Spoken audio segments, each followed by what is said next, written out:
গণতন্ত্রকে দ্রুত প্রাতিষ্ঠানিক রূপ দেওয়ার যে সুযোগ সৃষ্টি হয়েছে তা দ্রুত বাস্তবায়নের তাগিদ দিয়েছেন বিএনপি চেয়ারপারসন বেগম খালেদা জিয়া।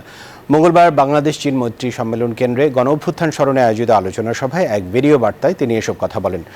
অভিযোগ করেন, দীর্ঘ ১৬ বছর নির্মম অত্যাচার, নির্যাতন, গ্রেফতার ও খুনের মাধ্যমে গণতন্ত্রকে ধ্বংস করে একদলীয় শাসন ব্যবস্থা চিরস্থায়ী করতে চেয়েছিল আওয়ামী শাসক গোষ্ঠী।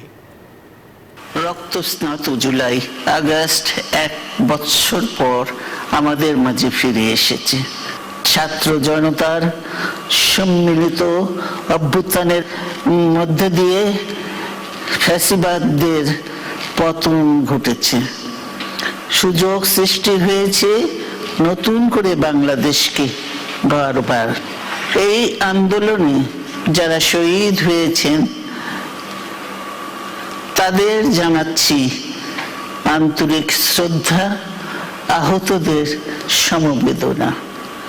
তাদের এই আত্মত্যাগ জাতি চিরকাল মনে রাখবে। আমাদের সামনে যে সুযোগ সৃষ্টি হয়েছে নতুন করে গণতান্ত্রিক ব্যবস্থাকে প্রাতিষ্ঠানিক রূপ দেওয়ার, তা আমাদের দ্রুত সম্পন্ন করতে হবে। কর্মসংস্থান সৃষ্টি করতে হবে, জনগণের নিরাপত্তা নিশ্চিত করতে হবে।